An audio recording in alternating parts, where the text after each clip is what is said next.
ശബരിമല മകരവിളക്ക് മഹോത്സവത്തിന്റെ ഭാഗമായി അയ്യപ്പ വിഗ്രഹത്തിൽ ചാർത്താനുള്ള തിരുവാഭരണം വഹിച്ചുകൊണ്ടുള്ള ഘോഷയാത്ര നിലയ്ക്കലിൽ എത്തി. വിവരങ്ങളുമായി ശ്രീജിത്ത് ശ്രീകുമാരൻ നിലയ്ക്കലിൽ നിന്ന് ചേരുന്നു. Sreejith, good morning. പറയൂ.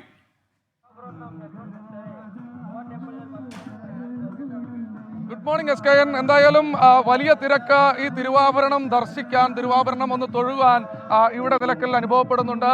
ദേവസ്വം ബോർഡിന്റെ ഉദ്യോഗസ്ഥരുണ്ട്, അതുപോലെ തന്നെ പോലീസുകാരുണ്ട്, വനം വകുപ്പിന്റെ ഉദ്യോഗസ്ഥരുണ്ട്, അതുപോലെ തന്നെ ഈ ക്ഷേത്രം പന്തളം വലിയ കോയിക്കൽ ക്ഷേത്രം ഉപദേശക സമിതി അംഗങ്ങളുണ്ട്. അങ്ങനെ കഴിഞ്ഞ ദിവസം അവിടെ നിന്ന് പുറപ്പെട്ട തിരുവാഭരണവും വഹിച്ചുകൊണ്ടുള്ള യാത്ര നിലയ്ക്കലിലേക്ക് എത്തുന്നു. ഇത് ദേവസ്വം ബോർഡിന്റെ ഉയർന്ന ഉദ്യോഗസ്ഥരെല്ലാം നമ്മോടൊപ്പം ഉണ്ട്. എങ്ങനെയുണ്ട് യാത്രയുടെ എങ്ങനെയുണ്ടായിരുന്നു? ഏറ്റവും ഭംഗിയായി, വളരെ ഭക്തി സാന്ദ്രമായ ഒരു അന്തരീക്ഷത്തിലൂടെയാണ് ഈ ഘോഷയാത്ര കടന്നു പോകുന്നത്.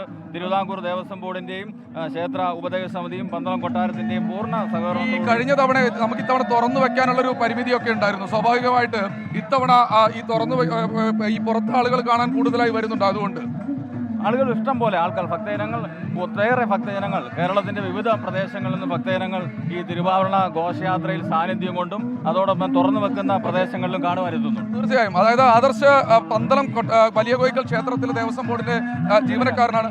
എന്തായാലും വലിയ തോതിലുള്ള ഒരു ഭക്തജന തിരക്ക് ഈ മേഖലയിലൊക്കെ തന്നെ അനുഭവപ്പെടുന്നുണ്ട്. ഇവിടെ വലിയ കോയിക്കൽ ഈ നിലയ്ക്കൽ ക്ഷേത്രത്തിലാണ് ഇനി തിരുവാഭരണം ദർശനത്തിനായുള്ള സൗകര്യം ഒരുക്കിയിട്ടുള്ളത്. ഇവിടെ ഇതര സംസ്ഥാനങ്ങളിൽ നിന്നടക്കമുള്ള അയ്യപ്പ ഭക്തർ കാത്തു നിൽക്കുകയാണ്. ഇതിനുശേഷം അട്ടത്തോട് വഴി പൂർണ്ണമായി കാനനപാതയിലേക്ക് കടക്കും. അവിടെ പമ്പ നദിക്കരയിലൂടെ നദി മറികടന്നാണ് ഈ തിരുവാഭരണം എത്തുക. ഡിവൈഎസ്പിമാരുടെ നേതൃത്വത്തിലുള്ള 5ഓളം ASPമാർ ഇപ്പോൾ തന്നെ ഈ യാത്രയെ അനുഗമിക്കുന്നുണ്ട്. വലിയ തോതിലുള്ള ഒരു തിരക്ക് നിയന്ത്രിക്കാൻ ആയുധധാരികളായിട്ടുള്ള പോലീസുകാരടക്കം ഇവിടെയുണ്ട്. എന്തായാലും നിലയ്ക്കലിലേക്ക് എത്തി ഇവിടെ വിശ്രമിച്ച ശേഷമായിരിക്കും തോട്ടിലേക്ക് നീങ്ങുക. അതിനുശേഷം കാനനപാതയിലേക്ക് നീങ്ങും. വൈകുന്നേരത്തോടുകൂടി സന്നിധാനത്ത് എത്തിച്ചേരുന്ന രീതിയിലാണ് യാത്ര ക്രമീകരിച്ചിരിക്കുന്നത്. ഇതുവരെ സുഗമമായ രീതിയിൽ തന്നെയാണ് യാത്ര മുന്നോട്ട് പോയിക്കൊണ്ടിരിക്കുന്നത്. Okay, thank you Sreekumaran.